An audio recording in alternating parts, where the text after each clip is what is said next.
Hello viewers! Welcome back to Ronin Blades. My name is Christian Ray, and if it's sharp, I can make it. Whether it's new, used, or scrap, I can turn it into a beautiful and lethal metal masterpiece.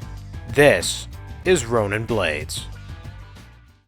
Last time on Ronin Blades, we heat-treated our Khopesh, and this time, we're finishing it.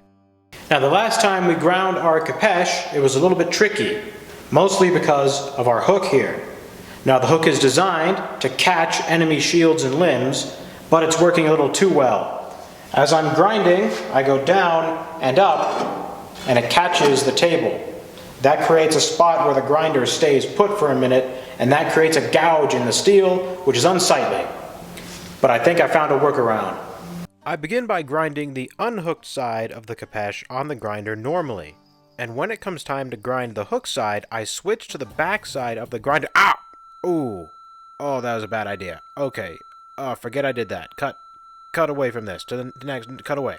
One of the most important things to think about when you're making a sword is the balance point. Now, this might look well balanced, but it's actually not. That is where our balance point should be. And you can see how unbalanced it is when I put my finger there. The good news is, before I started grinding, our balance point was about here. And see how off balance it is. Which means that as I ground, I took off enough steel from the blade to move our balance point back. It's not back far enough though. What I need to do is make my handle heavier to offset the weight of the blade. And that's where my scales come in. But the scales will have to wait, as I've figured out how to grind this piece properly.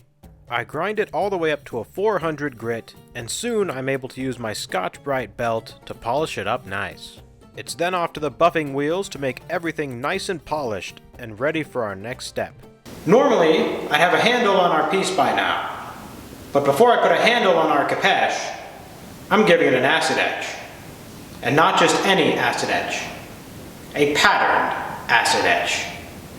And to answer your next question, a patterned etch involves covering your material with a substance that the acid won't eat through, meaning there will be parts of the material that are etched and parts that aren't.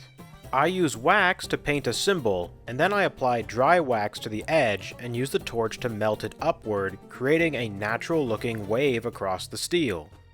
And into the acid it goes. I let it etch for 15 minutes before polishing it up again on our buffing wheels, creating a beautiful false Himone line on our edge.